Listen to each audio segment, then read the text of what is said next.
le monde, c'est Soulef avec vous. Aujourd'hui, on va voir ensemble une recette traditionnelle de la cuisine maghrébine, les meloui. Perso, pour préparer la pâte, j'utilise toujours la pâte Amselmen que j'ai apprise de ma mère. Alors directement, on va voir ensemble cette délicieuse réalisation très facile à faire. Vous pouvez préparer la pâte selon les moyens de bord ou bien à la main. Je vous laisse le lien en haut pour un pétrissage à la main. Vous allez le trouver aussi dans la boîte de description. Vous pouvez aussi faire le pétrissage au pétrin. Je vous laisserai aussi un lien pour le pétrissage au pétrin. Comme vous pouvez le faire au Thermomix, comme je vais le faire moi, parce que pour moi, ça va aller plus rapidement. Et aussi, j'aime beaucoup le pétrissage des mhajab et des msemmen au Thermomix. Alors directement, on va voir ensemble les ingrédients de cette réalisation. Pour la recette d'aujourd'hui, on va avoir besoin de semoule. C'est une semoule extra fine. On va avoir besoin de farine. On va avoir besoin d'eau tiède. C'est pas une eau très froide, juste tiède.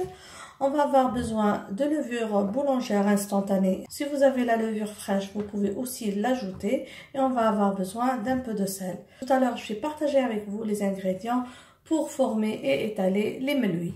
Alors ici, on va pas activer la levure boulangère parce que ici, la levure boulangère, c'est pas pour faire gonfler la pâte ou encore avoir une pâte très aérée, mais plutôt pour avoir un joli feuilletage. Moi, je vais utiliser 250 g de semoule fine, extra fine si vous avez, et 150 g de farine. Pour cette quantité, on va avoir besoin à peu près de 250 millilitres d'eau. Bien sûr, la quantité d'eau va toujours dépendre de la qualité de votre farine et de votre semoule. Personnellement, puisque je vais faire le pétrissage au Thermomix, je vais mettre tout d'abord 100 ml dans le bol du Thermomix. Donc, je vais mettre tout d'abord 100 ml d'eau. Comme ça. Je vais ajouter par-dessus le reste des ingrédients. Alors, la levure. Là, je vais ajouter une demi-cuillère à café de levure boulangère. Je vais ajouter ma farine, la demi-cuillère à café de sel. Je vais ajouter la semoule par-dessus. Et je vais activer le mode pétrissage tout en introduisant l'eau. Il me reste 150 ml d'eau. Je vais l'ajouter tout doucement au fur et à mesure du pétrissage jusqu'à ce que je vois que j'ai une belle pâte malléable et très élastique. Donc directement, je vais activer le mode pétrissage. Je vais faire un pétrissage de 2 minutes juste pour introduire l'eau.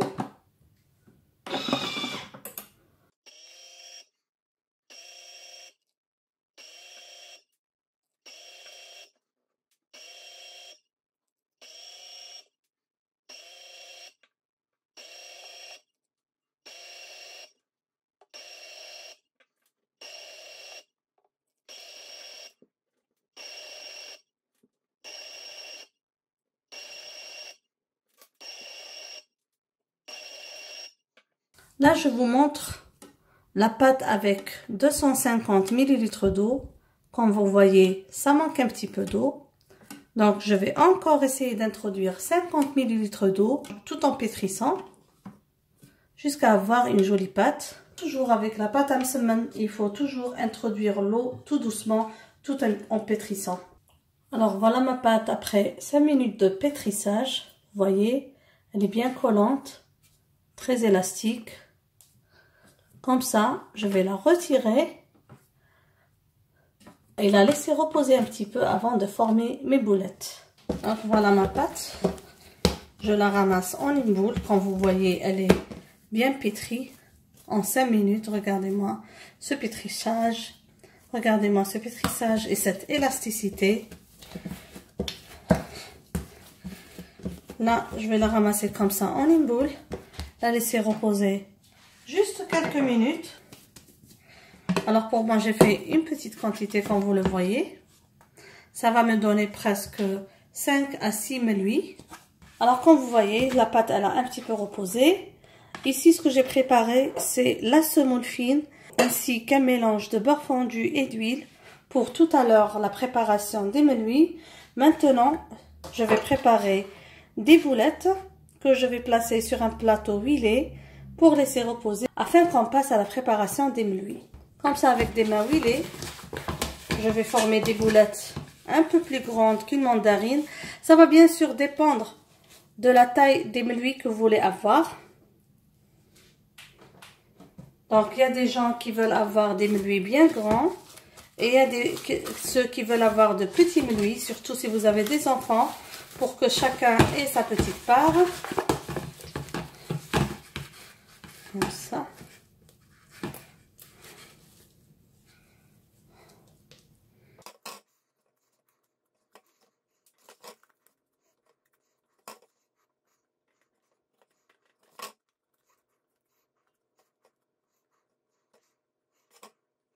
Donc, je vais huiler un petit peu la surface parce que je ne veux pas avoir une croûte qui va se former au-dessus. Et je vais laisser la pâte reposer au moins 10 à 15 minutes. Ça va faciliter l'étalage.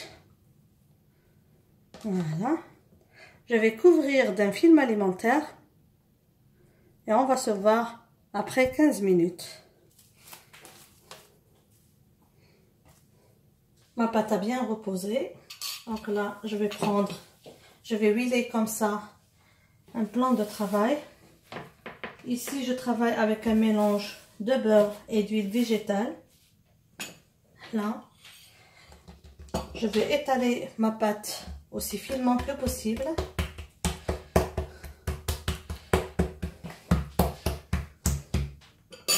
En beurrant mes mains pour que ça s'étale facilement.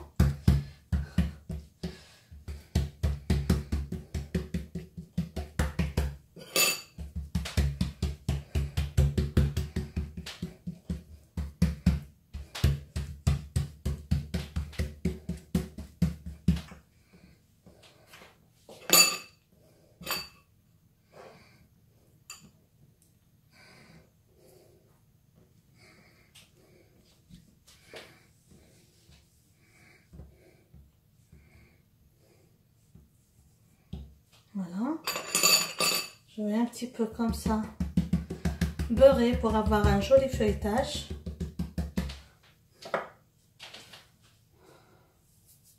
Je vais mettre aussi un peu de semoule fine. Tout ça c'est pour le feuilletage.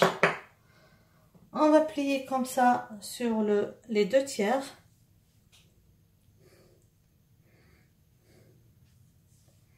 Comme ça. Aussi, on va un petit peu beurrer et mettre la semoule.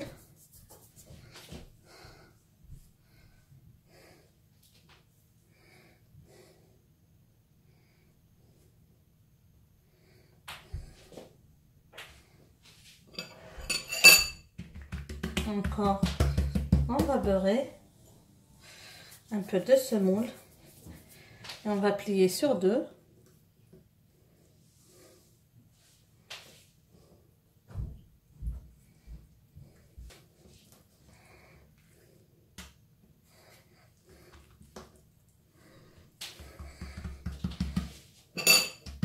Je vais encore un petit peu beurrer, mettre un peu de semoule, pas beaucoup. Et on va rouler la pâte sur elle-même en forme comme ça d'escargot.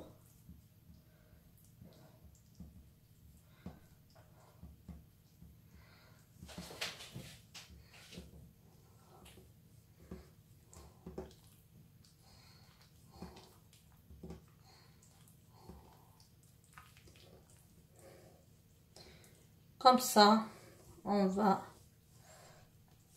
coller le bout là, on va coller en bas. Et là, on va essayer de plier, d'appuyer un petit peu.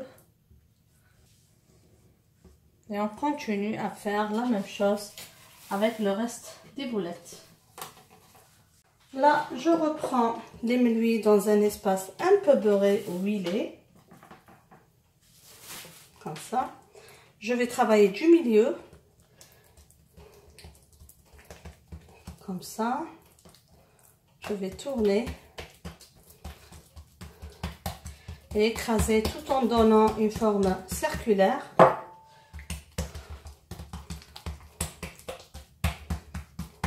J'ai déjà préchauffé ma crêpière, donc moi je vais faire la cuisson sur une crêpière.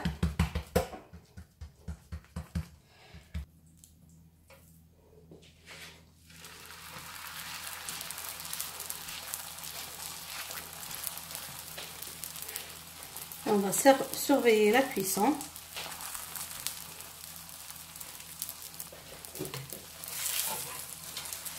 Pour que la cuisson soit uniforme.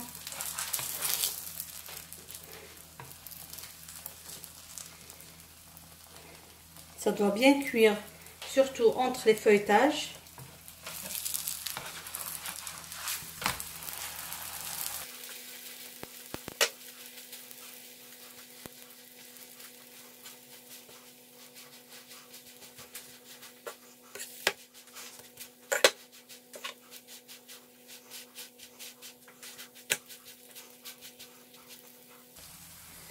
On doit s'assurer que les crêpes prennent une jolie couleur des deux côtés avant de retirer du feu.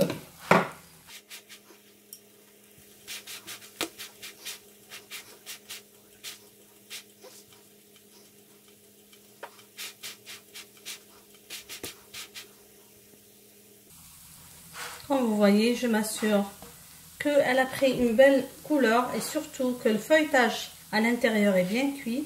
Et on va retirer du feu et continuer ainsi jusqu'à la cuisson de tous les mi-cuits.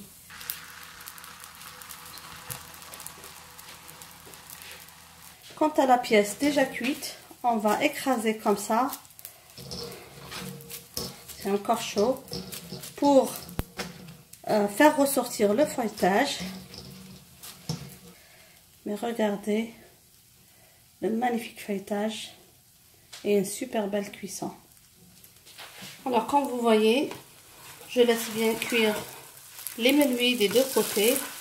Perso, je les étale bien finement parce que mon mari les aime bien croustillants. Même si c'est feuilleté, il aime beaucoup le côté croustillant par le dessus. Donc moi je les étale à presque 4 mm. Je continue comme ça à tourner sur les deux côtés pour m'assurer d'une cuisson uniforme des menuis. Et comme ça mes amis, on est arrivé à la fin de notre réalisation. Comme je vous ai dit, après cuisson, vous entassez comme ça les menuis pour faire ressortir le feuilletage. Voilà. J'espère mes amis que vous avez aimé la recette d'aujourd'hui, que vous allez la réaliser et la réussir. N'oubliez pas, si c'est la première fois que vous trouverez sur cette chaîne, de vous abonner, d'activer la cloche pour être notifié de toutes nouvelles publications. Sur ce, je vous dis merci de m'avoir suivi et à la prochaine réalisation. Bisous!